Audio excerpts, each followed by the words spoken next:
Bismillah, alhamdulillah, ya salatu wassalamu ala rasulillah sallallahu alaihi wasallam wa ala alihi wa sahbihi wa man tabi'ahu ila yaumil qiyamah, amma ba'd. InsyaAllah pada kesempatan yang Allah muliakan ini, insyaAllah ta'ala kita akan selalu belajar murajaah, mengulangi beberapa pelajaran atau masalah tentang syariat agama Islam, terutama hal-hal yang wajib untuk kita ketahui, untuk kita amalkan. Maka sepatutnya untuk kita selalu murojaah, selalu introspeksi, apakah sudah sesuai dengan perintah Allah dan Rasulnya atau sebaliknya. InsyaAllah pada kesempatan kali ini kita akan membahas tentang ahkam al-wudu. Bab fi ahkamil wudu. Yaqulullahu ta'ala, Allah subhanahu wa ta'ala berfirman, Ya ayyuhalladzina amanu idza qumtum ilas salati faghsilu wujuhakum wa aydiyakum ilal marafiq wamsahu biru'usikum wa arjulakum ilal ka'bain. Al-ayah Al-Maidah ayat ke-6. Sebelumnya kitab ini kita ambil dari kitab Al-Mulakhas Al-Fiqhi, ringkasan fikih dari karangan Syekh Saleh Fauzan hafizahullahu taala, dari karangan Syekh Saleh Fauzan. Allah berfirman, wahai orang-orang yang beriman, ketika kalian menginginkan untuk melakukan sholat, faghsilu wujuhakum. Idza qumtum di sini para ulama mentafsirkan idza aradtum, ketika kalian menginginkan, mau menginginkan atau menjalankan sholat. Faghsilu wujuhakum wa aydiyakum, maka basuhlah wajah kalian dan tangan kalian sampai ke sikut, dan usaplah kepala kalian dan basuhlah kaki kalian sampai ke mata kaki. Fahadhil ayatul karimah aujabatil wudu'a lis-shalah. Maka ayat ini menerangkan tentang wajibnya wudu ketika mau sholat. Wa bayyanatil a'dha allati yajibu ghusluha aw mashuha fil wudu. Dan ayat ini menjelaskan anggota-anggota badan yang wajib untuk dibasuh atau diusap ketika wudu.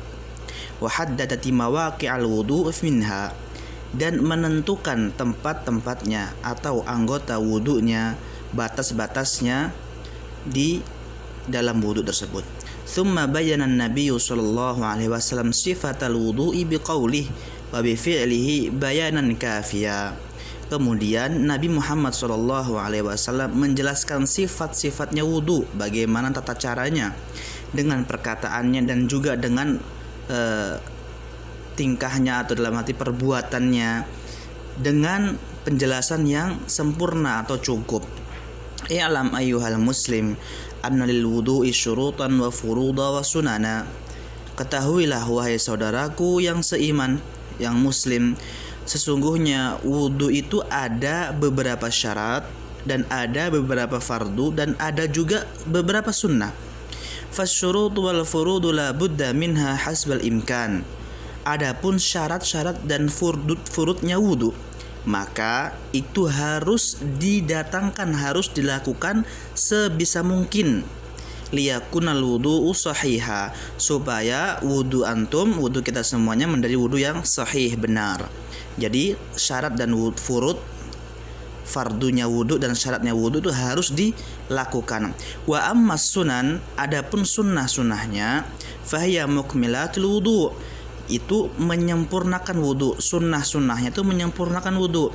Wa fiha ziyadatu ajr, dan sunnah itu menambah kebaikan atau menambah pahala, ganjaran.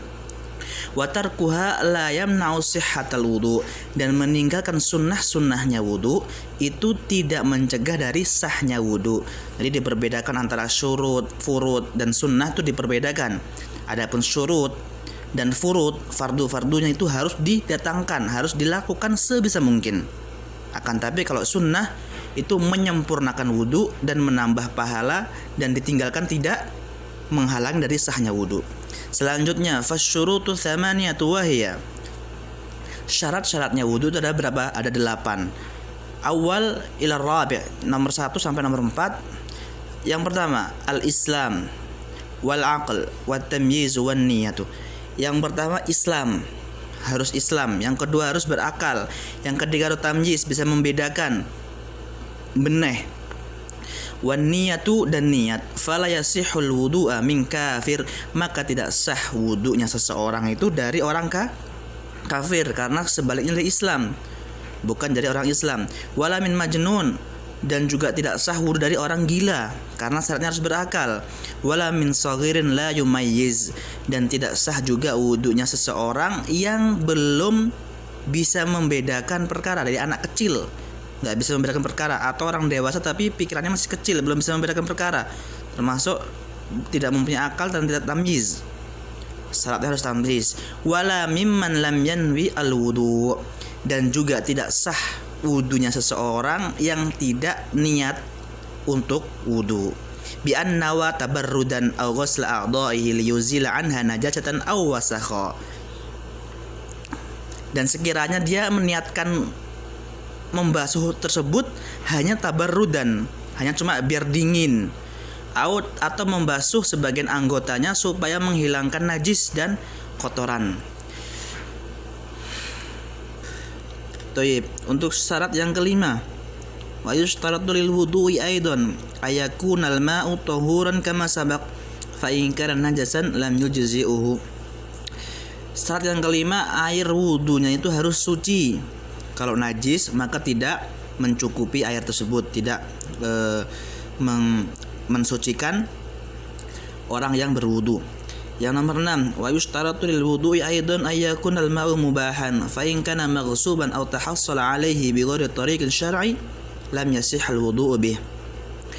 Yang nomor 6, syaratnya air tersebut itu harus mubah. Maka ketika air tersebut itu maghsub, menggosok, mengambil air tanpa orang lain, tanpa izin, atau mencuri dan lain sebagainya, maka wudunya nggak sah dengan air tersebut walaupun airnya suci. Jadi airnya harus halal. Yang nomor 7, wa kadzalika yushtaratu lil wudu'i ayasbiqahu istinja'un aw istijmar ala ma sabaqa tafsiluhu. Yang nomor 7, syaratnya juga untuk wudu harus didahului istinja, membasuh dubur ketika setelah membuang air besar dengan air, atau istijmar, membasuh atau mengusap dengan batu atau lain sebagainya. Yang terdahulu sudah dijelaskan ketika kita habis buang air besar. Kalau tidak buang air besar maka ini tidak disyaratkan. Yang nomor 7 tersebut, ini hanya untuk orang yang setelah buang air besar wajib untuk disyaratkan. Yang nomor 8, wa yushtaratu lil wudu'i aidan izalatu ma yamna'u wusul al-ma'i ila al-jald. Fala budda lil mutawaddi ayuzila ma ala a'dha'il wudu' min tinin aw anjin aw syami' aw wasakh mutarakam aw asbaghin samikah liyajril ma'u ala jildil zadwi mubasharatan min ghairi ha'il.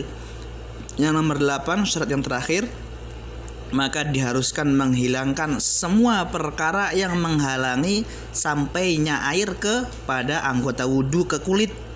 Maka harus wajib untuk orang yang mau berwudu, maka dia menghilangkan semua anggota-anggota yang menghalangi atau perkara yang menghalangi air ke anggota wudu, seperti misalkan tanah liat atau tepung, adonan tepung, kotoran-kotoran dan lainnya yang menumpuk atau yang tebal sehingga menghalangi air ke anggota wudu, atau cat misalkan zaman sekarang, tinta dan lain sebagainya, sebisa mungkin untuk dihilangkan. Liyajri, supaya air tersebut mengalir ke kulit anggota langsung tanpa perantara. Itulah syurut al-wudu, syarat-syaratnya wudu. Kurang lebih ada 8 yang harus.